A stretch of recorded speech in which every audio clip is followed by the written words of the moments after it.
الحمد لله نحمده ونستعينه ونستغفره ونعوذ بالله من شرور أنفسنا ومن سيئات أعمالنا ونعوذ بالله من شرور أنفسنا ومن سيئات أعمالنا ونعوذ بالله من شرور أنفسنا ومن سيئات أعمالنا من يهده الله فلا مضل له ومن يضلله فلا هادي له ونشهد أن لا إله إلا الله وحده لا شريك له ونشهد أن سيدنا ومولانا محمدا عبده ورسوله وصلى الله تعالى عليه وعلى آله وصحابه وأزواجه وذرياته ومن تبعهم بإحسان إلى يوم الدين أما بعد فأعوذ بالله من الشيطان الرجيم بسم الله الرحمن الرحيم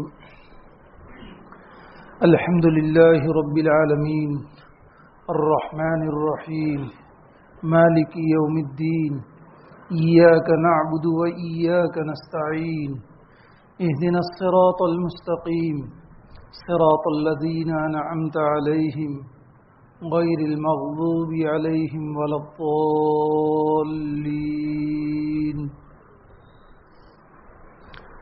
شروع اللہ کے نام سے جو سب پر مہربان ہے، بہت مہربان ہے.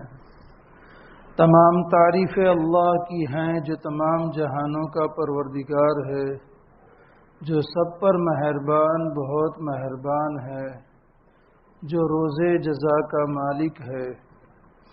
اے اللہ، ہم تیری ہی عبادت کرتے ہیں اور تجھ ہی سے مدد مانگتے ہیں.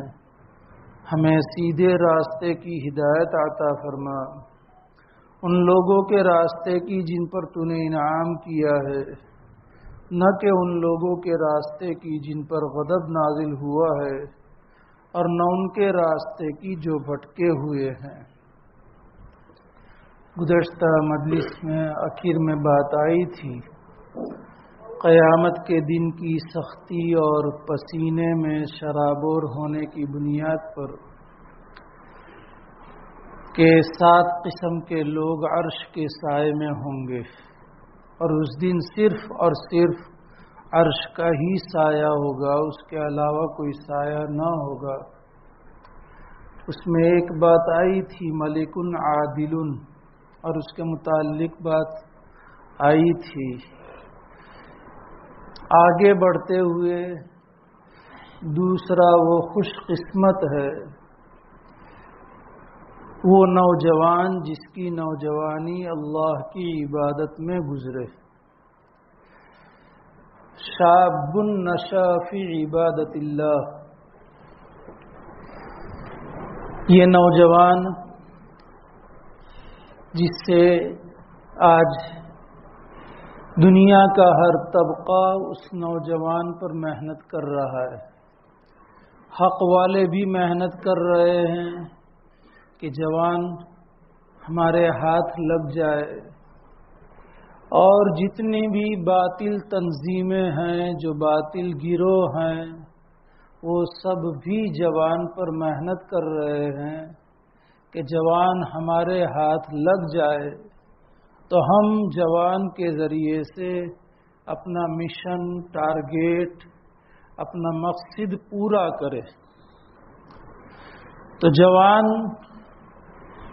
اللہ کی نگاہ میں بڑا اہم ہے، اور ویسے بھی جوانی کے متعلق اللہ تعالیٰ کو سوال کا جواب دینا ہے. زندگی کے متعلق تو جواب دینا ہی ہے، لیکن زندگی کا بہت اہم ترین شعبہ، اہم ترین حصہ جوانی کا ہے. اس کے متعلق بھی اللہ تعالیٰ سے خصوصیت کے ساتھ اللہ تعالیٰ کی طرف سے سوال ہوگا اور جواب دینا پڑے گا، اور معقول جواب ہوگا تو پھر میدان محشر میں سے اپنی جگہ سے ہٹ سکیں گے، ورنہ تو پھر وہاں سے ہٹنے کا موقع نہیں ہوگا. اس لیے من نہ کردم شما بدھ حذر و کنید کے پیش نظر کہ ہم لوگوں کی تو سفیدی آ گئی ہے، جوانی کیا معلوم اللہ کے یہاں قبول ہوئی ہے نہیں ہوئی ہے، لیکن جن کے پاس ابھی یہ وقت ہے جوانی کا 15 سے لے کر یہ 33 تک 35 تک، یہ بڑا اہم شعبہ ہے۔ آج آپ دیکھیں جوان آؤٹ آف کنٹرول ہے، جوان بچے جوان بچیاں، اتنا کہ اب کہتے ہوئے بھی شرم آتی ہے، اتنا جوان ہمارے ہاتھ سے دونوں مذکر میل اور فیمیل، مرد اور عورتیں، اور کوئی پرسان حال نہیں۔ حالانکہ یہ ہمارے بچے ہیں تو ہمیں کل قیامت کے دن ان کے متعلق سوال ہوگا اور اس سوال کا جواب دینا پڑے گا۔ کلکم راعٍ وکلکم مسئول عن رعیتہ، ماں باپ ہیں گھر میں بڑے، انہیں اپنی اولاد کے متعلق سوال ہوگا اور جواب دہی اللہ کے سامنے بڑی مشکل ہو جائے گی اگر ان جوان پر ہم نے کنٹرول نہ کیا۔ اگر ماں باپ میں سے ایک ہے تو ان سے پوچھ ہوگی، بڑے بھائی ہیں تو ان سے پوچھ ہوگی، ہر ایک سے پوچھ ہوگی۔ آج بہت ہی ناگفتہ بھی حال ہیں جوان مرد اور جوان بچیوں کے۔ بہت سارے جوان مسجدوں سے، یعنی مسجد سے اتنے دور ہے کہ انہیں مسجد کیا ہے وہ بھی پتہ نہیں، نماز جیسی محتم بالشان عبادتیں زندگیوں میں نہیں ہیں، اللہ کے احکام نہیں ہیں، نبی اکرم صلی اللہ علیہ وسلم کے پیارے طریقے زندگیوں میں نہیں ہیں اور مغربیت میں ڈھل چکے ہیں، کیا مرد کیا عورت۔ اس لیے برائے کرم انفرادی طور پر بھی ذمہ داری ہے اور اجتماعی طور پر بھی ذمہ داری ہے کہ اللہ سب کو شاب النشا فی عبادت اللہ کا مصداق بنا دے، ورنہ کل پوچھ ہوگی۔ قرآن میں ہے یا ایھا الذین آمنوا قوا انفسکم واہلیکم نارا، اپنے کو بھی جہنم سے بچانے کی فکر کرنا ہے کہ بس میں عبادت گزار بن گیا، میں نے نماز پڑھ لی، میں نے قرآن کی تلاوت کر لی، بچے کہے میں نہیں ہے، یہ نہیں چلے گا۔ اللہ تعالیٰ کی یہاں یہ جواب دیں گے تو کیا معلوم اللہ قبول فرمائیں گے یا نہیں فرمائیں گے، واللہ عالم۔ ہماری ذمہ داری ہے۔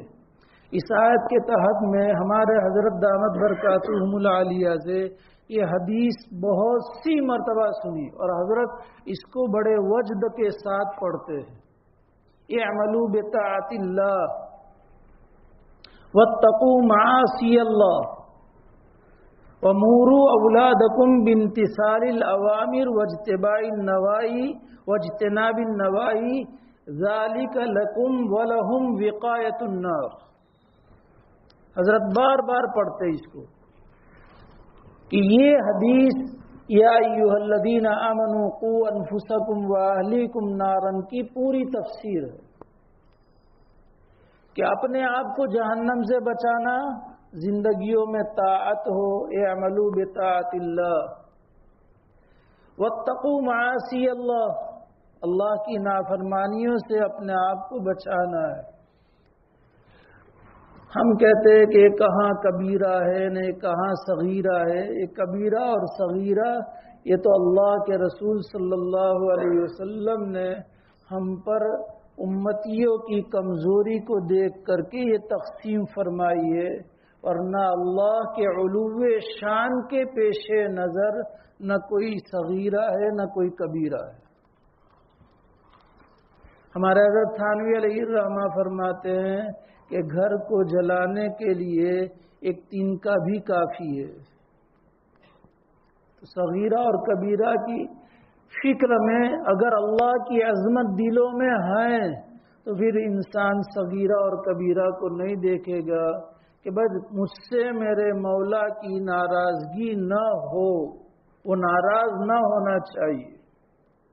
تو یہ ہے اعملوا بطاعت اللہ واتقوا معاصی اللہ، اور اپنی اولاد کو اللہ کے احکام کے بجا لانے کا اور اللہ نے جن چیزوں سے منع فرمایا ہے ان سے بچنے کا حکم کرو۔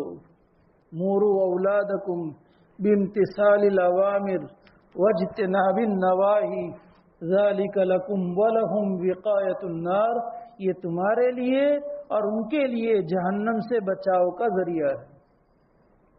اس لیے اپنی ماں بہنوں کو بھی اس کی فکر دلاؤ کہ وہ کرتی ہے کیا کرے، ماڈرن زمانہ ہے، سب ایسا کرتے ہیں۔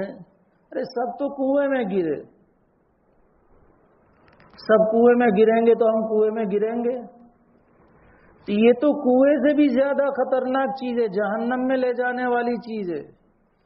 جو جہنم کی آگ ایک لمحے کا کروڑواں حصہ بھی ہم سے برداشت نہیں ہوگا، لمحے کا کروڑواں حصہ برداشت کے باہر ہے۔ وہ اسی جہنم کی طرف جائے اور ہم یہ کہے کہ کرنے دو، کیا کرے کہنے میں نہیں ہے۔ ہمارا ہمارا فریضہ ہے اور ہماری ذمہ داری ہے۔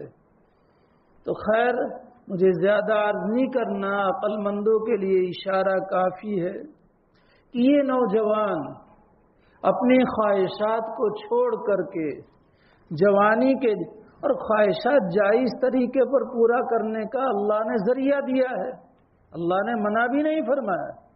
قرآن میں کئی جگہوں پر کلوا من طیبات ما رزقناکم، وہاں عبد المجید صاحب دریابادی نور اللہ مرقدہ نے کئی جگہوں پر لکھا ہے کہ اللہ نے مرغوبات کے استعمال کو منع نہیں فرمایا ہے، مرغوب کھانے کو، مرغوب پینے کو، مرغوب پہننے کو منع نہیں فرمایا ہے، لیکن اس میں انہماک کو منع فرمایا ہے کہ ہر سنڈے کو کھیڑا۔ یہ کس نے کہا؟ ہر وقت بس کھانے پینے کی ہی فکر، ہر وقت اچھے لباس ہی کی فکر کہ جہاں استری ٹوٹی کہ دوسرا کپڑا پہن لیا، ایک شادی میں دوسرا، دوسری شادی میں دوسرا نیا جوڑا کہ وہ پرانا والا نئی شادی میں پہننے کا انہماک۔ آج امت کا جوان بچہ اور بچی ایسے منہمک ہیں ان مستلزات اور مرغوبات میں کہ معاصی تک لے جانے والے ہیں اور کوئی انہیں کہنے والا نہیں ہے۔ اس لیے شاب النشا فی عبادت اللہ سے دعا مانگنی چاہیے، ہم اپنی فکر کریں، امر بالمعروف اور نہی عن المنکر کرتے رہا کرے۔ کبھی موقع آئے گا، وعید کتنی سخت ہے، حضرت شیخ رحمۃ اللہ علیہ نے بھی امر بالمعروف اور یعنی فضائل تبلیغ میں نقل کیا ہے، اور جو آیت ہے خاص چھٹے پارے میں حضرت عبداللہ ابن عباس رضی اللہ تعالیٰ عنہ فرمایا کہ علماء کے لیے قرآن میں اس سے زیادہ سخت کوئی آیت نہیں ہے۔ کبھی موقع آئے گا بتاؤں گا انشاءاللہ۔ اللہ نے بڑی سخت ڈانٹ پلائی ہے کہ امر بالمعروف اور نہی عن المنکر ہمارا زندگی کا شیوا ہونا چاہیے، کوئی موڑ پر بھی۔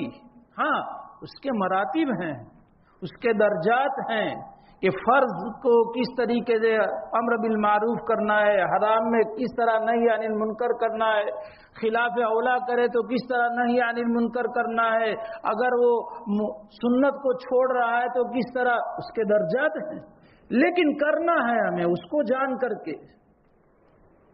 اور ساتھ میں پھر ہماری بہنیں ہیں، ہماری بچیاں ہیں، ہمارے بھائی ہیں، تو ان کے لیے کہ اللہ ان کی جوانی پر ترس کھا کر کے تو ان کو شاب النشا فی عبادت اللہ کا مصداق بنا دے، دعاؤں کا اہتمام ہم کریں۔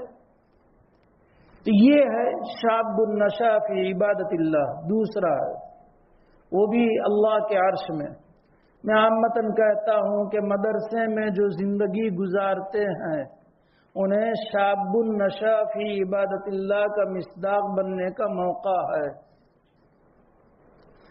اگر وہ انفرادی گناہ نہیں کرتے ہیں تو اجتماعی گناہ کے مواقع مدرسوں میں نہیں ہوتے۔ انفرادی گناہ تو اب ظاہر بات ہے کہ کوئی بیٹھ کر کے غیبت کرے، اساتذہ کی غیبت کرے، محتمیم کی غیبت کرے، اور اساتذہ اور محتمیم بخشے ہی جائیں گے انشاءاللہ، کیونکہ اساتذہ اور محتمیم کسی کی غیبت سے محفوظ نہیں ہے، اس لیے ان کے گناہ دھل ہی جائیں گے انشاءاللہ۔ تو یہ انفرادی طور پر گناہ نہ کرے وہ الگ بات، گناہ نہ کرے تو شاب النشا، کیونکہ عموماً 10-12 سال کے مدرسے میں زندگی میں داخل ہوتے، اگر اچھی زندگی گزاری اساتذہ کی ماتحتی میں اور تربیت میں اچھی طریقے سے، 21 سال 22 سال میں باہر نکلے گا، عین جوانی ہوگی اور وہ ڈھل چکا ہے، سکہ ڈھل چکا ہے، تو وہ بیبا وہی نکلے گا۔ اب انشاءاللہ ماحول کا اثر بہت کم مرتب ہوگا، اس لیے اس کا ہے جو جماعتوں میں جاتے ہیں، لیکن ان کے لیے کیا ہے کہ پورا وقت جماعت میں نہیں ہے، جماعت میں جانے کے بعد پھر واپس 3 دن ہے تو 27 دن باہر کے ہیں، چلہ ہے تو مزید 8 چلے باہر کے ہیں، اس لیے مدرسے میں تو پورا 2 مہینے یا 3 مہینے چھٹیاں ہوتی ہے، بقرعید کی، ربیع الاول کی، اور سالانہ 2 مہینے 1.5 مہینے کی، تو عموماً اکثر اوقات ان کے اساتذہ کی نگرانی میں ہوتے ہیں، ماحول ہوتا ہے، تو اس اعتبار سے عموماً ان کو اس کا مصداق بننے کا موقع ہوتا ہے۔ اللہ کرے کہ ماحول عام ہو جائے، سب اس کے مصداق بن جائے۔ تو یہ ہے دوسرا وہ کہ جسے اللہ اپنے عرش کے سائے میں جگہ دیں گے۔ تیسرا وہ آدمی کہ جس کا دل مسجد میں لگا ہوا ہے، رجل قلبہ معلق فی المسجد، کہ ہر وقت مسجد کی نماز کی فکر، مسجد والے اعمال کی فکر میں ہے، چاہے باہر ہے، مسجد میں بیٹھا رہنا کوئی ضروری نہیں ہے، اپنے کاروبار میں ہیں، اپنے کام کاج میں ہیں، لیکن اسے کہ بھئی ظہر پڑھ لی، اب عصر کا وقت کب آئے کہ بھئی واپس مسجد میں، دکان پر ہے، ملازمت میں ہے، لیکن اسے عصر کی فکر ہے، عصر پڑھ لیے، مغرب کی فکر ہے، اس کا دل مسجد ہی سے لگا ہوا ہے، مسجد والے اعمال سے لگا ہوا ہے، مسجد میں آنے کو اپنے لیے اچھا سمجھتا ہے اور باہر نکلنے کو ایسا سمجھتا ہے جیسے مچھلی پانی سے باہر نکلتی ہے۔ ہم لوگوں کو بھاری ہے، سچ کہتا ہوں میں، مسجد میں آنا اور ٹھہرنا بھاری ہے، یہ نفاق کی علامت ہے، اللہ حفاظت فرمائے۔ عین وقت پر آتے ہیں اور امام کے سلام پھیرنے کے بعد فوراً بھاگتے ہیں، بہت سارے تو سنت مؤکدہ بھی نہیں پڑھتے، فرض پڑھ لیے۔ ہاں عذر ہے، الگ بات ہے، کبھی کبھار ہے، وہ عذر کی وجہ سے، لیکن مستقلاً عادت بنا لینا اور سنت غیر مؤکدہ تو پوچھنا ہی کیا ہے، کہ وہ تو غیر مؤکدہ ہے نا۔ ایک مرتبہ میں علی پور پڑھا رہا تھا، وہاں کے صدر مفتی جو یہاں احمد آباد میں آتے بھی ہے، حضرت مفتی انعام الحق صاحب، جو حضرت پیر ذوالفقار صاحب نقشبندی دامت برکاتہ ان کے خلیفہ ہے، ہم بیٹھے ہوئے تھے، وہ پہلے حضرت ہردوئی رحمۃ اللہ علیہ سے منسلک تھے، تو مذاکرے میں انہوں نے ایک مرتبہ بتایا کہ حضرت ہردوئی رحمۃ اللہ علیہ نے ایک موقع پر فرمایا کہ بھائی مستحبات کو اور سنت غیر مؤکدہ نوافل کو کتابوں سے نکال دو۔ سارے لوگ تعجب میں کہ حضرت ہردوئی جو سنت اور ایک ایک ادب کے انتہائی پابند اور انتہائی درجے کی لوگوں میں پیدا کرنے والے، اسی لیے حضرت کا لقب محیی السنہ، سنت کو زندہ کرنے والے۔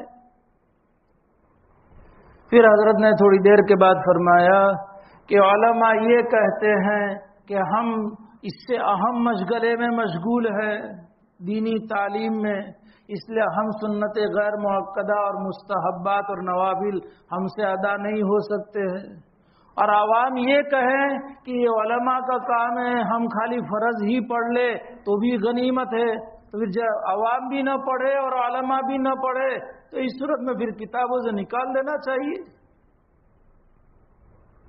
اس لیے اس باب میں اہتمام کہ اذان کے ساتھ، میں ایک مثال سے سمجھاتا ہوں اذان کے ساتھ مسجد میں آنے کی، پھر اس کے بعد ایک واقعہ حضرت علی میاں رحمت اللہ علیہ کا سناؤں گا۔ میں بچوں کو بھی مدرسے میں کہ ماں بچے کو کھیلنے کے لیے بھیجے، ماں بچے کو اسکول سے آیا مدرسے سے آیا تھوڑا وقت کھیلنے کے لیے، اور ٹائم فکس کر دیا کہ بیٹا دیکھ آدھے گھنٹے میں آ جائیو۔ بچہ 25 منٹ پر گھر میں آ گیا۔ ایک یہ بچہ ہے جو آدھے گھنٹے سے پہلے 25 منٹ پر آ گیا، دوسرا ٹھیک آدھے گھنٹے پر آیا، تیسرے کو ماں نے آواز دی کہ بیٹا ہوم ورک کرنے کا وقت ہے، چلو یاد کرنے کے بیٹھنے کا ہے، یہ سب کہ ہاں امی داؤ لے کر کے آتا ہوں۔ آپ لوگوں کا اردو ہے، میرا اردو نہیں ہے۔ امی داؤ لے کر کے آتا ہوں، داؤ لے کر ابھی تھوڑی دیر میں۔ پھر آواز لگائی، پھر آیا وہ بچہ، اور ایک بچہ کھیلتا رہا کھیلتا رہا کھیلتا رہا، وقت اس نے گنوا دیا، پھر ماں کو ڈنڈا لینا پڑا نے، پھر آیا۔ یہ 4 درجے ہوئے۔ آپ کس کو پہلا درجہ دیں گے؟ یقیناً وہ جو وقت سے پہلے آ گیا، ماں کی نگاہوں کا نور نظر بن جائے گا۔ وقت پر آیا ہے آدھا گھنٹہ تو بھی کہ وقت پر آ گیا ہے، اور آ کر کے سیدھا ہوم ورک کرنے بیٹھ گیا، اپنا کام کرنے بیٹھ گیا، وقت ضائع نہیں کر رہا ہے۔ پھر وہ بھی غنیمت ہے کہ جو بلانے کے بعد آ گیا، چاہے 1 مرتبہ بلانے کے بعد یا 2 مرتبہ، لیکن جو نہیں آیا پھر ڈنڈا لینا پڑا، پھر آیا۔ ٹھیک یہی حال مؤذن اللہ کا منادی حی علی الصلاۃ اور حی علی الفلاح، اس سے پہلے وہ مسجد آ جاتا ہے۔ اللہ کتنے خوش ہوں گے کہ میرا بندہ میرے بلانے سے پہلے ہی مسجد پر آ گیا ہے، بلانے کے ساتھ آ گیا ہے۔ جیسے کان میں حی علی الصلاۃ کی آواز پڑی، حی علی الفلاح کی آواز آئی، اللہ اکبر، اس نے اللہ کے منادی کو پکارتے ہوئے سنا، ساری چیز چھوڑ کر کے وہ فوراً مسجد کی طرف لپک رہا ہے۔ تیسرا اذان کے بعد آتا ہے، وقت پر بے وقت تکبیر اولا چھوٹی، صف اولا چھوٹی، رکعتیں گئی، جیسی تیسی وضو کر لی اور نماز پڑھ لی۔ اور ایک وہ ہے کہ اب اللہ نے ڈنڈا لیا، تھپڑ ماری، رزق کی تنگی کی، دشمن کو مسلط کیا، مہنگائی کو آسمان پر لے گیا اللہ تعالی، ظالم حکمرانوں کو مسلط کیا، یہ سب ڈنڈے ہیں اللہ تعالی کے۔ پھر وہ مسجد کی طرف آتا ہے، اور ایک اس کے باوجود بھی نہیں آتا ہے۔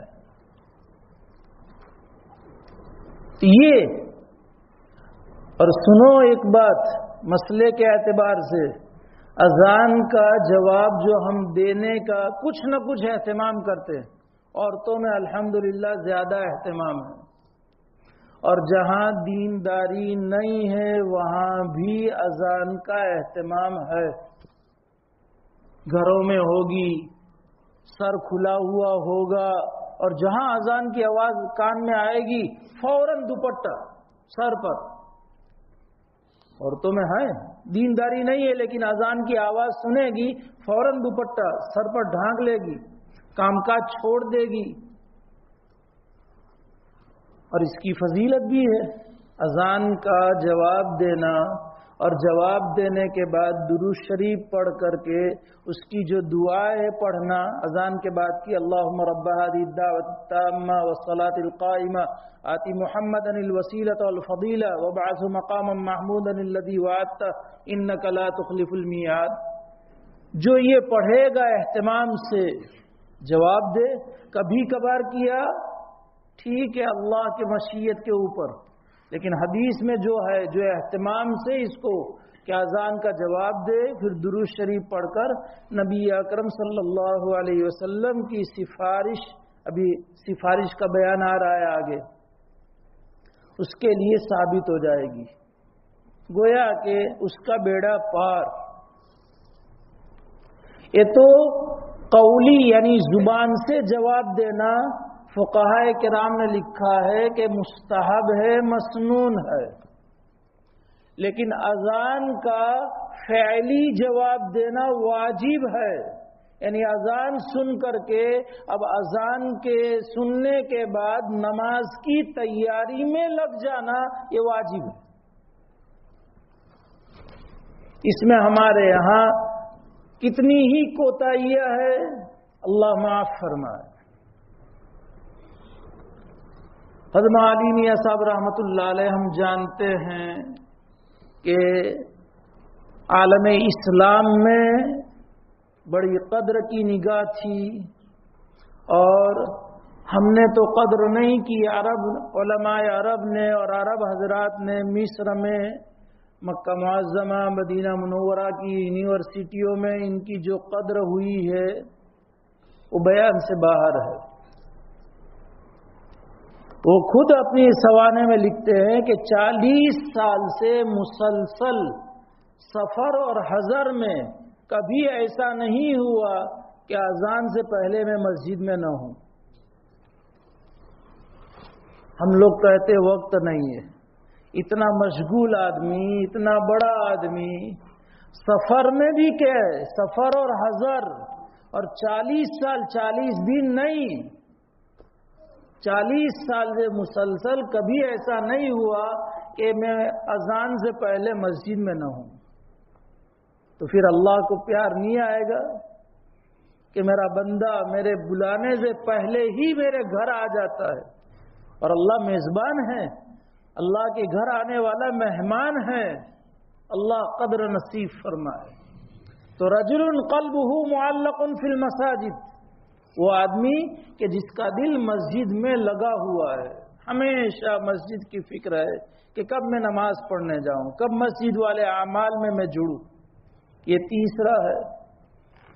اور ایک آدمی سب کا بھی مصداق بن سکتا ہے کہ چلو میں ایک کا بن گیا، اب دوسرے کا نہیں بننا ہے.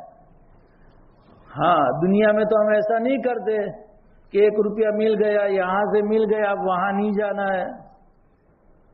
جتنی بھی انعام کی اسکیم ہم لے سکتے اتنے میں ہم دوڑ لگائیں گے. یہ بھی اسکیم ہے. اسکیم کے مستحق بننے کی ہم فکر کریں اور دعا کریں اللہ تعالیٰ سے. چوتھے وہ 2 آدمی، 2 مثال کے طور پر ہے حدیث میں، جو اللہ کی نسبت پر محبت کرتے ہیں اور اسی پر جمع ہوتے ہیں اور اسی پر جدا ہوتے ہیں. رجلان تحابا فی اللہ اجتمعا علیہ وتفرقا علیہ. اللہ کرے کہ اللہ ہم سب کو اس کا مصداق بنا دے، کیونکہ ہم اللہ کی نسبت پر جمع ہوئے ہیں. قرآن کی نسبت پر ہے تو اللہ کی نسبت ہے، اور آپس میں ایک دوسرے سے تعلق بھی اللہ کی نسبت پر ہے. اس لیے اللہ کی نسبت پر محبت ہو تو بھی اللہ کی نسبت پر، محبت کے علاوہ دوسری چیز ہو تو بھی اللہ کی نسبت پر، لینا اور دینا ہو تو بھی اللہ کی نسبت پر. حدیث میں ہے، بخاری شریف میں روایت ہے، حضرت ابو ہریرہ رضی اللہ تعالیٰ عنہ راوی ہے، من احب للہ وابغض للہ وعاطى للہ ومنع للہ فقد استکمل ایمانہ وفی روایت فقد استکمل الایمان. ہم لیتے دیتے ہیں، شادیوں کے موقع پر ہمارے یہاں، خوشیوں کے موقع پر ہمارے لینے دینے کا ایک، لیکن ہم نے اس کو رواج بنا لیا ہے. اس کو تھوڑا کنورٹ کرنا ہے. بھئی میرے بھائی کے یہاں بچہ پیدا ہوا، مجھے خوشی ہے، میں اس کو خوش کروں، اللہ خوش ہو جائے گا، اس نسبت پر دینا ہے.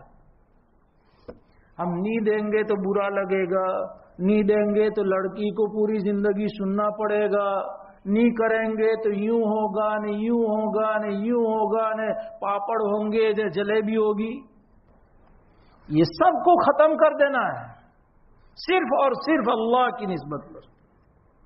تو میں اپنے بھائی کی خوشی میں اس کی شادی میں شریک ہوں بھائی کو خوش کرنے کے لیے حدود شرع میں رہتے ہوئے. ہاں پھر کہ بھائی کو خوش کرنے کے لیے پھر ناچنا بھی شروع کر دو. ہاں مفتی صاحب نے کہا تھا نا کہ من احب للہ بھائی کو خوش کرنے کے لیے اللہ کی نسبت پر حدود شرع میں رہتے ہوئے کہ بھائی کی شادی میں جا رہا ہوں. بارات میں جانے کا میں نہیں کہتا. ہاں بارات کا کوئی ثبوت نہیں ہے شریعت میں. تو یہ تھوڑا سا اپنی نیت کو بدل دینا ہے کہ میں اس لیے دے رہا ہوں کہ مجھے اپنے بھائی کے میری بھتیجی ہوئی مجھے خوشی ہے میں اس بھتیجی کو خوش کرنے کے لیے دے رہا ہوں اللہ کی نسبت پر. تو نیت ہماری تھوڑی سی کنورٹ کر دیں گے اس حدیث کا مصداق بن جائیں گے کہ نہیں یہاں نہیں دینا ہے شریعت اجازت نہیں دیتی ہے اس لیے نہیں دینا ہے مجھے کہ نہیں دوسرے دن بھی کھلانا پڑے گا میت کے گھر والوں کو نہیں کھلائیں گے تو نہیں دینا ہے مجھے نہیں کھلانا ہے. کیوں؟ شریعت میں اس کا حکم نہیں. منع للہ. اب چاہے جس کو جو کہنا ہو کہے ایک دن کا ہے شریعت میں ثبوت بس ایک دن سے زیادہ کا ثبوت کہ دیگے چڑھاؤ نے تپیلے چڑھاؤ نے پھر اس کو دعوت دو نے اس کو تو بھی آئیو کھانے ہیں تو بھی آئیو کھانے نے ہاتھ دبا دے تو اس کو وہاں رہ جانے کا ہاتھ نہ دباوے وہ نہ رہے نے. یہ سب نہیں بس ایک دن کا معاملہ ختم ہو گیا. اس لیے میں نہیں کھلا رہا ہوں بھلے جو اس کو کہنا ہو کہوے لیکن شریعت اسے اجازت نہیں دیتی تو منع للہ پر عمل ہو جائے گا. یہ رجلان تحابا فی اللہ اجتمع علیہ وتفرق علیہ یہ چوتھا فرد ہے. اس کے بعد جوان اپنی جوانی کو کنٹرول میں رکھے شہوات کو کنٹرول میں رکھے صرف اور صرف خوف خدا کی بنیاد پر. معاشرے کی وجہ سے نہیں کہ بدنامی ہوگی کہ میرے بھائی مفتی ہے وہ میرے بھائی کی بدنامی ہوگی میرے بھائی بڑے دین کے داعی ہے ان کی بدنامی نہیں. یہ سب کوئی نسبت نہیں. صرف اور صرف اپنی خواہشات کو کنٹرول میں رکھنا ہے خوف خدا کی بنیاد پر. رجل دعت امرات ذات جمال و منصب خوبصورت عورت ہے بڑے گھرانے کی عورت ہے اور وہ اپنی ذات پر کنٹرول دینے کے لیے بلا رہی ہے کہ آؤ اور تم بھی اپنے نفس کی خواہش کی تسکین کرو اور میری خواہش کی بھی تسکین کرو. جائز طریقے کے علاوہ تسکین نہیں ہوتی ہے اس میں اور بھڑک پیدا ہوتی ہے.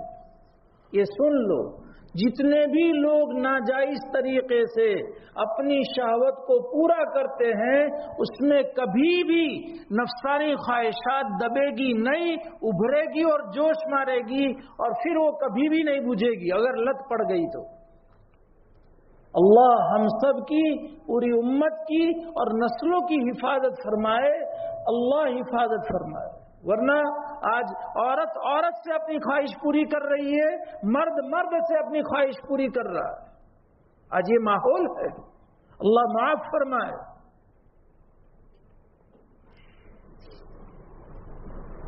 تو رجل دعت امرات ذات جمال و منصب فقال اتق اللہ. یا روایت میں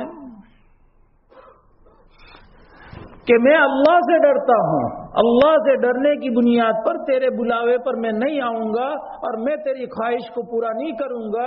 یہ آدمی کہ جو خوف خدا کی وجہ سے اپنی خواہش کو کنٹرول میں کیے رہتا ہے اللہ تعالیٰ اس کی وجہ کیونکہ آج اس نے کڑوا گھونٹ پیا ہے اللہ تعالیٰ اس کے نتیجے میں اپنے عرش کے سائے میں جگہ عطا فرمائیں گے.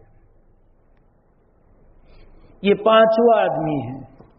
چھٹا آدمی مخفی طور پر صدقہ کرنے والا ایسا مخفی طور پر کہ فیما بینہ و بین اللہ تعالی بس وہ جانے، اس کا خدا جانے، جس کو دیا گیا ہے اسے بھی پتہ نہ چلے، اتنا مخفی۔ حدیث میں ہے کہ داہنے نے جو خرچ کیا ہو بائیں کو پتہ نہ چلے۔ اس سے کمال درجے کا اخفا مراد ہے کہ مخفی طور پر۔ ہاں، جہاں علانیہ دینے کی شریعت نے تعلیم دی ہے، ترغیب دی ہے، مثلا زکوٰۃ ہے جو فرض کے قبیل سے ہیں، جو واجبات کے قبیل سے ہیں، تو اس کو علانیہ کرنا ہے کہ نہ، پھر تو مخفی طور پر دے دیتا ہوں، وہ چور چھپا ہوا ہے۔ اس کے دینے کی بنیاد پر لوگوں کو ترغیب ہے۔ پریزیڈنٹ نے سب سے پہلے کھڑے ہو کر کے 5 لاکھ روپے مسجد کے لیے لکھوائے، اور اس نیت سے کہ مجھے دیکھ کر کے سارے لوگ بھی لکھوائیں گے، اور یہی اس کی نیت ہے، کوئی اور غرض نہیں ہے، تو یہ اس کی کوئی ممانعت نہیں ہے، اس کو ناموری اور ریاکاری سے تعبیر نہیں کیا جائے گا۔ یہ ہے تو داہنا خرچ کرے، بائیں کو بھی پتہ نہ چلے، حالانکہ جیب میں ہاتھ ڈالیں گے تو پتہ تو چلے گا ہی۔ ہمارا جسم کا اللہ تعالیٰ نے انفارمیشن کا جو ذریعہ ہے اتنا تیز بنایا ہے کہ اسرائیل بھی پیچھے۔ ہاں سچ کہتا ہوں، ابھی آپ کچھ کرنے کا ارادہ کرو، آپ کا ارادہ زبان سے بولا بھی نہیں، ذہن پورے جسم میں وہ سرکولیشن پاس کر دے گا۔ تو جیب میں ہاتھ ڈالا، پھر اندر ٹٹولیں گے 5 کا سکہ ہے کہ 2 کا سکہ ہے کہ کون سی نوٹ ہے، بڑی نوٹ ہے کہ، پھر یوں کریں گے نہیں یوں، تو فوراً سرکولیشن ہو جاتا ہے، ذہن فوراً بتا دیتا ہے۔ سمجھ میں آیا بائیں کو؟ تو ہمارے ایک بزرگ ہے، میں نام نہیں لیتا، انہوں نے کہا کہ جیب میں جتنا ہو اتنا دے ڈالو تو بائیں کو پتہ نہیں چلے گا، کیونکہ دماغ اس سے عاجز آ جائے گا کہ جیب میں کتنا ہے، پھر گھر سے 5 کا 2 کا سکہ رکھ کر کے نہ آئیو۔ وہی بات ہوگی پھر کہ ہاں گھر سے جمعہ پڑھی اور جمعہ کے کپڑے بدلے، اس لیے نوٹ گن کر کے اور برابر کی کہ اس جیب میں یہ نوٹ اور یہ جیب میں یہ نوٹ، اگر یہ والا آوے تو اس جیب میں ہاتھ ڈالنے کا، یہ والا آوے تو یہ جیب میں ہاتھ ڈالنے کا، تو پھر یہ مخفی نہیں رہے گا اتنا زیادہ۔ اس لیے اللہ، اور یہ طے شدہ بات ہے بالکل، یعنی 100% 100% یہ بات صحیح، اور قرآن کا وعدہ ہے کہ دینے سے کبھی گھٹتا نہیں۔ ہم اپنا مزاج بنا لیں، سچ کہتا ہوں، امت آج سود کی طرف اتنی تیزی سے لپک رہی ہے، اور یہ اس بنیاد پر کہ ہم نے انفاق کا، خرچ کرنے کا مزاج نہیں بنایا۔ آج امت اتنی سود کی طرف، جس میں لڑکیاں بھی ہے، جوان لڑکیاں اپنے موج شوق کو پورا کرنے کے لیے، اپنے میک اپ کو پورا کرنے کے لیے، اپنی خواہشات کو پورا کرنے کے لیے وہ سود کے اوپر پیسہ لے رہی ہے، اور امت اس سے غافل ہے، نہ باپ اس کی طرف توجہ دے رہا ہے، نہ ماں توجہ دے رہی ہے، اور پھر اپنی عزت کے دھجاگرے نکال رہی ہے۔ اس لیے انفاق کا، اور دیکھو سچ کہتا ہوں، ہم اپنے اہل و عیال پر خرچ کرتے سب سے بڑا صدقہ ہے۔ ان بچیوں کو بھی خرچ کرنے کے لیے دو، بچوں کو بھی، لیکن حدود شرع میں نگرانی رکھو۔ میں نے اس سے پہلے بھی کہا کہ سونے کا لقمہ کھلاؤ لیکن شیر کی نگاہ رکھو۔ لقمہ سونے کا کھلاؤ لیکن نگاہ شیر کی ہو۔ شیرنی اپنے بچے کی طرف بھی کبھی پیار سے نہیں دیکھتی ہے، وہ پیار کرے گی لیکن اس کی نگاہ تو وہی ہوگی جو ایک شکار کے اوپر جو نگاہ ہوتی ہے نا، وہ اس کے بچے پر بھی وہی نگاہ ہوگی اس کی۔ اس لیے یہ صدقہ، انفاق فی سبیل اللہ، اللہ کے راستے میں خرچ کرنا، بیوہ یتیم مساکین، امت کا بڑا خستہ حال ہے، امت کا بڑا خستہ حال ہے، اور اس سب کے ہم ذمہ دار ہے کہ ہم نے انفاق کا مزاج نہیں بنایا ہے، حالانکہ اللہ کا وعدہ وَمَا أَنفَقْتُم مِّن شَيْءٍ فَهُوَ يُخْلِفُهُ، جو کچھ بھی تم خرچ کرو گے اللہ اس کا بدل دے دیں گے. ہمارے حضرت دامت برکاتہم نے عبداللہ ابن مبارک رحمۃ اللہ علیہ کا ایک مرتبہ واقعہ سنا ہے. روزے سے تھے، گھر میں 10 انڈے تھے، فقیر مانگنے آیا، خادمہ کو کہا کہ انڈے دے دو. خادمہ نے کہ آقا روزے سے ہے، افطار کے لیے ایک انڈا رکھ لیتی اور 9 انڈے دیے. عبداللہ ابن مبارک رحمۃ اللہ علیہ فرماتے ہیں کہ مجھے یقین تھا، چونکہ پتا تھا کہ میں نے 10 دیے ہیں، ایک کے 10 تو 100 اللہ مجھے دیں گے. یقین اتنا مضبوط. تھوڑی دیر میں کسی نے دستک دی اور انڈے ہدیے میں آئے. خادمہ سے کہا گنو، کہا 90 ہیں. کہا بھول ہوتی ہے، گنو، کہا 90 ہیں. کہا ہو ہی نہیں سکتا نا. خادمہ سے ماجرا پوچھا کہ میں نے 9 دیے تھے، ایک انڈا آپ کے لیے میں نے رکھ چھوڑا تھا. عبداللہ ابن مبارک کہتے تم نے ہمارے 10 انڈوں کا نقصان کیا. اور یہ چلو ہم لوگوں کی زبان پر یہ بھی ایک بھئی صحابہ کے بزرگوں کے واقعات ہم لوگوں سے نہ ہو سکے. اس زمانے میں تڑکیسور کے ماضی شیخ الحدیث ماں ابرار الحق صاحب دلیوی رحمت اللہ علیہ، عجیب اللہ نے نوازا تھا. اللہ نے ان پر، دیکھو میرا مطالعہ ہے، کہیں کوئی یہ نہ سمجھیو کہ آج مفتی صاحب مطالعہ کر کے نہیں آئے ہیں اس لیے ادھر ادھر کی گاڑی ان کی جا رہی ہے، یہ بھی نہ سمجھ. میں اپنے طلباء کو بھی کہتا ہوں دوران درس پڑھاتے ہوئے، کیونکہ یہ بھی اس لیے کہتا ہوں کہ ایک مرتبہ ذہن میں بدگمانی آ جائے گی نا تو فائدے کا دروازہ فوراً بند ہو جائے گا. اس لیے بدگمانی سے بچانا بھی ضروری ہے. حضرت دلیوی رحمت اللہ علیہ پر اللہ نے ان کی موت کو کھول دیا تھا. انہوں نے اپنے گھر میں کہہ دیا تھا اور کہ میرا فلاں دن فلاں مہینے میں فلاں دن اور اتنے بجے موت ہوگی. اور اپنے گھر والوں سے روزہ کیا حال بندہ ہوگا اگر ہماری موت کا، جس کو پھانسی دی جاتی ہے اس کے پھانسی کا وقت متعین ہوتا ہے تو خون خشک ہو جاتا ہے کہ نہیں. لیکن یہ اللہ کا بندہ روزانہ اپنی بیوی اولاد بھی نہیں تھی اور کیا جی اتنے دن باقی، اب اتنے دن باقی، اب اتنے دن باقی، ایک دن باقی وہ بھی کہہ دیا. اور جب موت کا وقت آیا تو اس صورت میں لیٹ گئے کلمہ پڑھ کر کے اور موت آ گئی. یہ حضرت دلیوی رحمت اللہ علیہ کا بھی یہی حال تھا جو ان کی سوانے میں لکھا ہوا ہے کہ سفر سے نکلتے تھے تو ہمیشہ صدقہ کر کے نکلتے تھے، ان کا معمول تھا. اور انہیں یقین تھا کہ اس صدقے کا اللہ مجھے فوری بدلہ دیں گے. اور ہوتا بھی یہی تھا کہ جتنا دیا ہے اس سے 10 گنا اللہ تعالیٰ انہیں پہنچا دیتے تھے. اس زمانے کا واقعہ ہے. اللہ کے وعدے اسی حال پر ہے، ہمارے یقین میں کوتاہی اور کمی ہے. تو خیر یہ رجل تصدق حتی لا تعلم شمالہ ما ينفق یمینہ، یا اس طرح کے کچھ الفاظ ہیں. او کما قال صلی اللہ علیہ وسلم. 6 آدمی ہوئے. 7واں رجل ذکر اللہ خالیا ففاضت عینا، تنہائی میں اللہ کا ذکر کرتا ہے اور اس کی آنکھیں اشکبار ہوتی ہیں.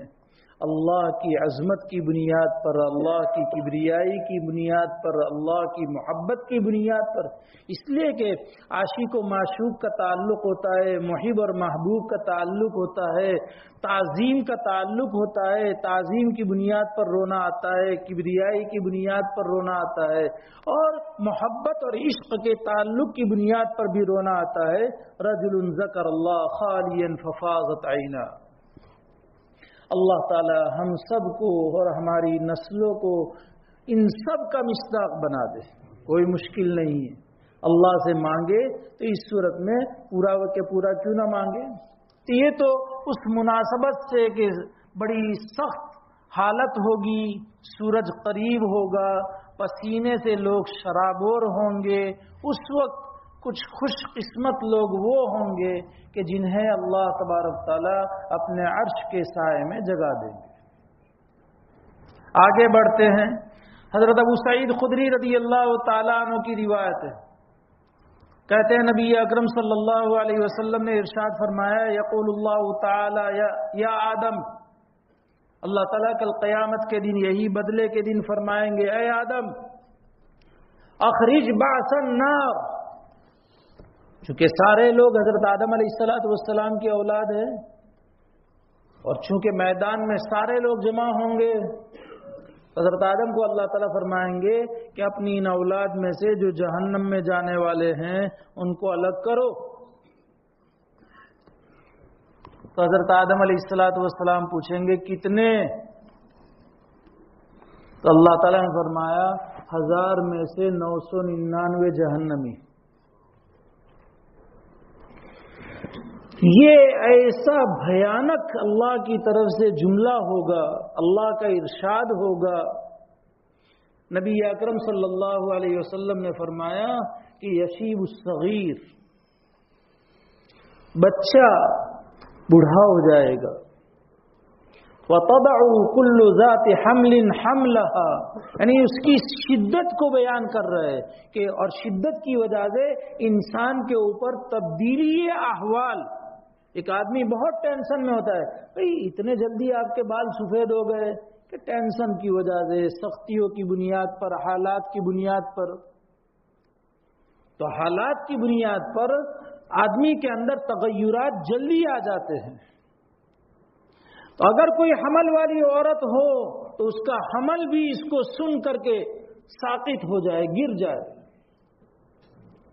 اور اس اعلان کو سن کر کے لوگ بے ہوش اور مدہوش ہو جائے۔ وَتَرَى النَّاسَ سُكَارَىٰ وَمَا هُمْ بِسُكَارَىٰ وَلَٰكِنَّ عَذَابَ اللَّهِ شَدِيدٌ، کہ یہ سکر نہیں ہوگا، نشہ نہیں ہوگا، نشے اس حالت کے آدمی کے اوپر جب سختیاں آتی ہے نا، اندھیرا چھا جاتا ہے آنکھوں پر، جب بی پی ہائی ہوتا ہے تو اندھیرا چھا جاتا ہے، چکر آنے لگتے ہیں، چکرانے لگتا ہے، یہ اس سختی کی بنیاد پر۔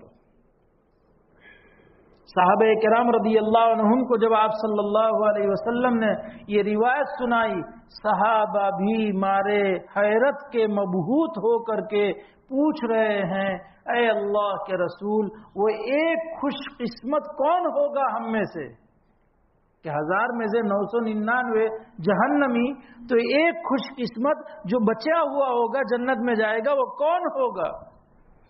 تو آپ نے صحابہ کو تسلی دینے کے لیے فرمایا کہ ٹھہرو، ذرا اطمینان رکھو، گھبرائیو نہ، یاجوج ماجوج کے 999 ہوں گے اور تم میں کا ایک ہوگا۔ یاجوج ماجوج بھی ہماری ہی نسل سے ہیں، لیکن وہ نوح علیہ السلام کے بیٹے یافس کی اولاد میں سے ہیں، اور باقی انسان حام اور سام کی اولاد میں سے ہیں۔ تو ہم حام اور سام کی اولاد میں، اور ان کی کثرت بہت ہے، بہت ہے کثرت۔ قرآن نے بھی ان کی کثرت کا کہ ایسی کثرت ہوگی کہ جیسے ڈالگر واڑ میں چلنا نہ پڑے، ڈالگر واڑ میں سیزن میں چلنا نہ پڑے، جیسے کہتے ہیں نا کہ طواف زیارت کے لیے چلنے کا نہیں، طواف زیارت کے لیے چلنے کا نہیں، دھکے سے چلتے رہے۔ اتنی بھیڑ کثرت میں سمجھانا چاہتا ہوں کہ اتنی بھیڑ اور کثرت کہ وہ یاجوج ماجوج اتنی کثرت سے نکلیں گے کہ جیسے اوپر سے ڈھلان والے حصے سے کوئی نیچے کی طرف جاتا ہو اور بھیڑ ہو تو کیسے ایک دوسرے پر گھسیں گے، اس طرح یہ لوگ، ان کی کثرت اتنی ہوگی۔ تو یہ، اور پھر چونکہ صحابہ کرام رضی اللہ عنہم کے دل بڑے دہشت میں مبتلا ہو گئے تھے، اللہ کے نبی صلی اللہ علیہ وسلم نے ان کو دہشت سے نکالنے کے لیے فرمایا کہ سنو خوشخبری کی بات، مجھے امید ہے کہ تم جنتیوں میں ربع ہوں گے، یعنی دیگر ساری امتیں 75% اور اس امت صرف 25%۔ تو حضرت آدم سے لے کر سیدنا عیسیٰ علیہ السلام تک جتنے بھی انبیاء آئے کم و بیش 1,24,000، تو آپ علیہ السلام کو نکال دو تو 1,23,999 کم و بیش، ان سب کی امت 75% میں اور اس امت 25%۔ ظاہر بات ہے صحابہ خوش ہو گئے۔ حضرت ابو سعید خدری رضی اللہ تعالیٰ عنہ کہتے فکبرنا، خوشی کے مارے ہم نے تکبیر پڑھی، اللہ اکبر۔ پھر آپ علیہ السلام نے فرمایا انی لارجو ان تکون منہم ثلث اہل الجنہ۔ آپ نے درجہ بڑھا، ایک دم سے خوشی نہیں بتائی آپ نے، یہ تو بعض مرتبہ بہت زیادہ خوشی ہوتی ہے اور آدمی برداشت کر نہیں سکتا تو اٹیک آ جاتا ہے، جیسے غمی میں اٹیک آتا ہے خوشی میں بھی آتا ہے، تو یہ ہوتا ہے۔ تو آپ نے فرمایا کہ تم تہائی ہوں گے، 25 سے اوپر لیول 33%۔ صحابہ کرام خوش ہوئے، فکبرنا۔ پھر نبی اکرم صلی اللہ علیہ وسلم نے فرمایا انی لارجو ان تکونوا منہم نصف اہل الجنہ، 50-50، 20-20 نہیں، ہاں، کہ تم جنتیوں میں 50%، آدھے تم، آدھے میں گام نہ آدھے میں رام۔ گجراتی میں جملہ مشہور ہے، ہاں، وہ میں نے اردو میں کہا، گجراتی کا اردو کر دیا، اڑدھا میں رام میں اڑدھا میں گام۔ تو یہ 50% اس امت اور 50% باقی ساری امت ہے۔ اس روایت میں اتنا ہی ہے۔ مشکات شریف میں نبی اکرم صلی اللہ علیہ وسلم کی ایک اور روایت، باب ثواب هذه الامہ، یہ مشکات شریف کا آخری باب ہے، اس میں ایک روایت ہے، نبی اکرم صلی اللہ علیہ وسلم نے فرمایا کہ جنتیوں کی 120 صفیں ہوگی۔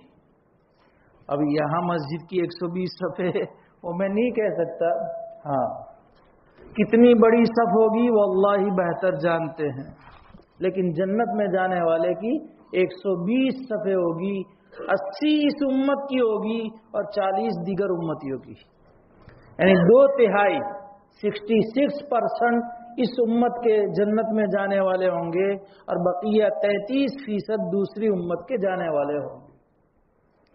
لیکن اس خوشی پر کہ چلو اپنے جنت میں جائیں گے، امتی بن کر کے جائیں گے اور خاتمہ امتی پر ہوگا، کلمے کے ساتھ جائیں گے، تو یہ خوشی ہے ہمارے لیے۔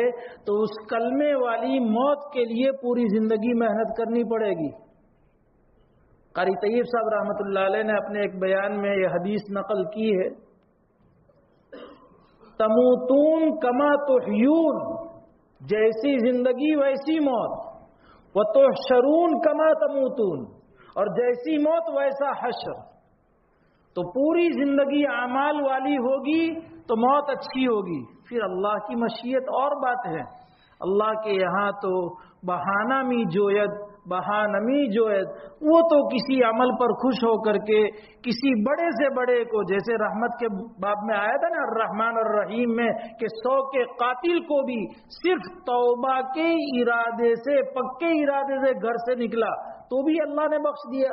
زندگی بھر فحش کام کیے لیکن ایک کتے کو پانی پلانے پر اللہ نے بخش دیا، وہ عام، لیکن عام قانون یہ ہے کہ زندگی بھر محنت کریں گے اخلاص کے ساتھ سنتوں کے مطابق تو موت کلمے پر ہوگی، اور پھر جب موت کلمے پر ہوگی تو انشاءاللہ آپ کے امتی بن کر کے کھڑے ہوں گے تو پھر جنت میں داخلہ نصیب ہوگا۔ اللہ ہم سب کو خاتمہ بالخیر نصیب فرمائے، ہماری قیامت تک کی نسلوں کو بھی نصیب فرمائے، اس لیے کہ قیامت تک کی نسلوں کو بھی میں مانگ لیتا ہوں، کیونکہ نسلوں کی بھی آج پوری دنیا ہماری نسلوں کو ختم کرنے کی فکر میں ہے، اس لیے جہاں ہمیں اپنے لیے مانگنا ہے نسلوں کو بھولنا نہیں ہے، ورنہ تو نسلوں کا کیا حال ہوگا ہم کچھ کہہ نہیں سکتے۔ پھر قیامت کے دن کہیں ہم الگ گروپ میں ہو اور وہ الگ گروپ میں ہو اور ہمیں اس دن ندامت اٹھانی پڑے، اللہ اس کی نوبت نہ لائے، اس لیے نسلوں کے لیے بھی مانگ لینا ہے۔ تو یہ روایت ہے۔ اس کے بعد ایک اور روایت ہے جو لمبی ہے، اور چونکہ وقت نہیں ہے انشاءاللہ وہ آئندہ ذکر کروں گا، دوسرے مضمون پر، یعنی مالکی یوم الدین روایت کا جو مضمون ہے وہ ابھی چھوڑ دیتا ہوں۔ حدیث شفاعت جو لمبی روایت ہے اس کو آئندہ انشاءاللہ لیں گے۔ اس کے علاوہ چونکہ مالکی یوم الدین ہے، بدلے کے دن کا مالک، مالک کا مطلب مالک، اور ایک روایت ہے ملکی یوم الدین، اور ملک کا معنی بادشاہ۔ اب یہاں کیا پڑھنا اچھا ہے؟ ملک پڑھنا اچھا ہے یا مالک پڑھنا اچھا ہے؟ کچھ مفسرین نے کہا کہ ملک یوم الدین پڑھنا اچھا ہے، اور اس کی وجوہات بیان کرتے ہوئے کہا کہ ملک کے معنی بادشاہ، اور بادشاہ میں جو تعظیم ہوتی ہے وہ مالک میں تعظیم نہیں ہوتی ہے۔ مالک تو ہم سب ہے، عارضی طور پر اللہ نے جو اختیارات دیے ہیں اس دنیا میں، اس دنیا کی بنیاد پر، لیکن مالک کی جو عظمت ہوتی ہے، مالک کی عظمت نہیں ہوتی اتنی جتنی بادشاہ کی ہوتی ہے۔ تو ملک کہنے میں اللہ کی عظمت کا زیادہ اظہار ہو رہا ہے مالک کے مقابلے میں، اس لیے ملک افضل ہے۔ ایک وجہ یہ ہے۔ دوسری وجہ کہ بادشاہ کا حکم تمام رعیت پر ہوتا ہے، اور مالک کا حکم جو اپنے مملوک، جو اپنے ماتحت ہوتے ہیں اسی پر ہوتا ہے۔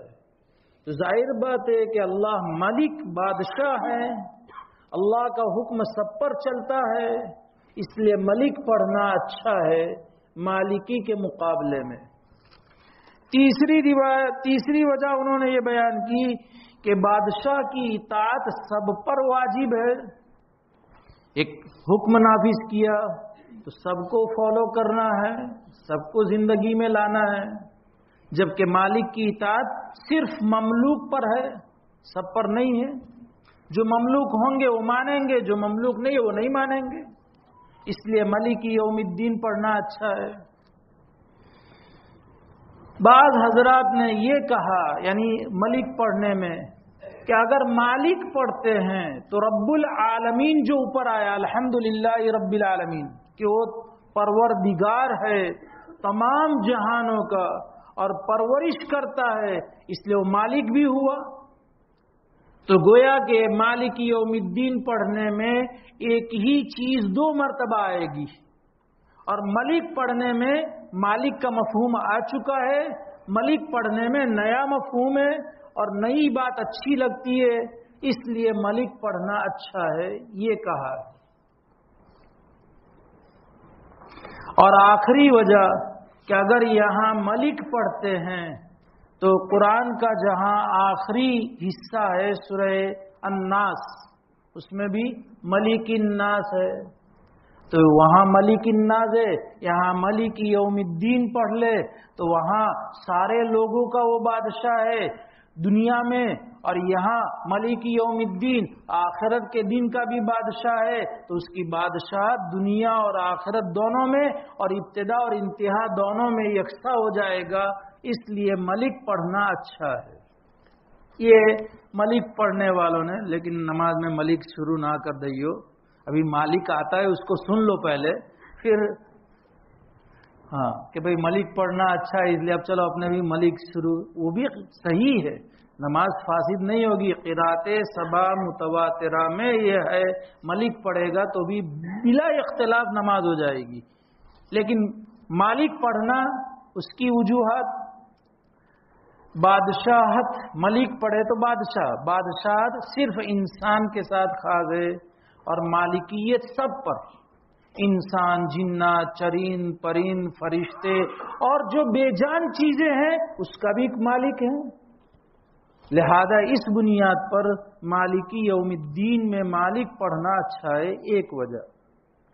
دوسری وجہ، بادشاہ اپنی رعیت کو بیچ نہیں سکتا ہے، رعیت کی چیزوں کو بھلے بیچ دے، لال قلعے کو کرایہ پر دے دے نے فلاں کو دے دے نے بیچ مارے، وہ الگ بات ہے، لیکن رعیت کو نہیں بیچ سکتا ہے بادشاہ اپنی رعیت کو۔ مالک اپنی مملوک چیز کو بیچ سکتا ہے، تو مالک کا اختیار زیادہ رہا بادشاہ کے مقابلے میں، اس لیے مالک پڑھنا اچھا ہے۔ رعیت بادشاہ سے بھاگ سکتی ہے یا بادشاہ کو بھاگنا پڑے؟ رعیت بادشاہ سے بھاگ سکتی ہے، بھئی ملک چھوڑ کر بہت سارے چلے گئے، واپس لائیں گے اور ہر ایک کو 15 لاکھ دیں گے، سب چلے گئے بادشاہ کو چھوڑ کر کے، تو رعیت بادشاہ کو چھوڑ کر بھاگ، سمجھانے کے لیے کہہ رہا ہوں میں، سمجھ میں آیا؟ ہاں، تو رعیت بھاگ سکتی ہے، لیکن مملوک یہ آقا کو چھوڑ کر بھاگ بھی جائے تو بھی اس کی ملکیت ختم نہیں ہوگی، وہ بھگوڑا غلام کہا جائے گا لیکن اس کی ملکیت ختم نہیں ہوگی۔ تو معلوم ہوا کہ مالک کے اختیار زیادہ ہے بادشاہ کے مقابلے میں، اس لیے مالک پڑھنا اچھا ہے۔ رعیت پر بادشاہ کی خدمت واجب نہیں ہے، خدمت وہاں الگ چیز تھی، اطاعت حکم ماننا، لیکن خدمت کی بات ہے کہ پیر دباوے، سر میں مالش کر دے جناب کو، سمجھ میں آیا نہ، خدمت واجب نہیں ہے، جبکہ مملوک کے لیے اوپر مولا کی خدمت واجب ہے، اس لیے مالک اولا ہوا ملک کے مقابلے میں۔ رعیت بادشاہ کی اجازت کے بغیر تصرف، یعنی جو بھی کرنا چاہے، جیسے ہم لوگ کہ بادشاہ سلامت اجازت دے تو ہی ہم کھاوے، تو ہی ہم شادی کرے، تو ہی کھیڑا جاوے، نہ، بادشاہ کی رعایت یعنی اجازت کے بغیر بھی تصرف کر سکتی ہے، جبکہ مملوک اپنے مولا کی اجازت کے بغیر چھوٹا سے چھوٹا کام بھی نہیں کر سکتا ہے، اپنا نکاح بھی نہیں کر سکتا ہے، کوئی معاملہ بھی بے و شرا یعنی خرید و فروخت کا نہیں کر سکتا ہے، وہ کہ اٹھ تو اٹھ، بیٹھ تو بیٹھ، بس یہ مالک زیادہ اولا ہے۔ بادشاہت میں ہیبت ہے، اس میں بادشاہ ہو گیا، تھوڑا وقت آپ کا زیادہ لیتا ہوں، بس 2-3 منٹ میں ختم کر دیتا ہوں۔ بادشاہت میں ہیبت، رعب ہوتا ہے، جلال ہوتا ہے، اور مالک اپنے مملوک پر شفیق ہوتا ہے۔ عموماً کوئی تسمار کھا بھی ہو تو الگ بات ہے، لیکن وہ عامتاً مالک کو اپنی مملوکہ چیز پر شفقت ہوتی ہے، اور انسان شفقت کا زیادہ محتاج ہے، اس لیے مالک پڑھنے میں اولویت ہے۔ مالک کو مملوک سے گہرا ربط ہے، جبکہ رعیت اور بادشاہ میں ربط نہیں۔ یہ 10 وجوہات ہوئی، اور ان سب کے علاوہ سب سے بڑھیا بات، یہ تو عقلی باتیں ہیں، نبی اکرم صلی اللہ علیہ وسلم نے اور خلفاء رضی اللہ عنہم نے نماز میں ہمیشہ مالکی یوم الدین پڑھا ہے، اس لیے ہمارے لیے تو یہی سب سے بڑھیا بات ہے۔ تو رأیت 11 کوكبا، 11 ستارے، تو یہ 11 دلیل مالکی یوم الدین کی ہوئی، وہاں 5 تھی، یہاں 11 ہے۔ اب فیصلہ کر لیو کہ مالک پڑھیں گے یا ملک پڑھیں گے، اس لیے کہ آپ علیہ السلام نے زندگی بھر مالک پڑھا ہے، اور حضرت صدیق اکبر، عمر فاروق، عثمان غنی اور حضرت علی مرتضی رضی اللہ عنہم نے بھی مالکی پڑھا ہے، تو ہمارے لیے یہ اسوہ ہے۔ مزید انشاءاللہ آئندہ چلیں گے۔ سبحان اللہ و بحمدہ، سبحانک اللہم و بحمدک، نشہد ان لا الہ الا انت، نستغفرک و نتوب الیک۔ سبحان ربک رب العزت عما یصفون، وسلام علی المرسلین، والحمد للہ رب العالمین، برحمتک یا ارحم الراحمین۔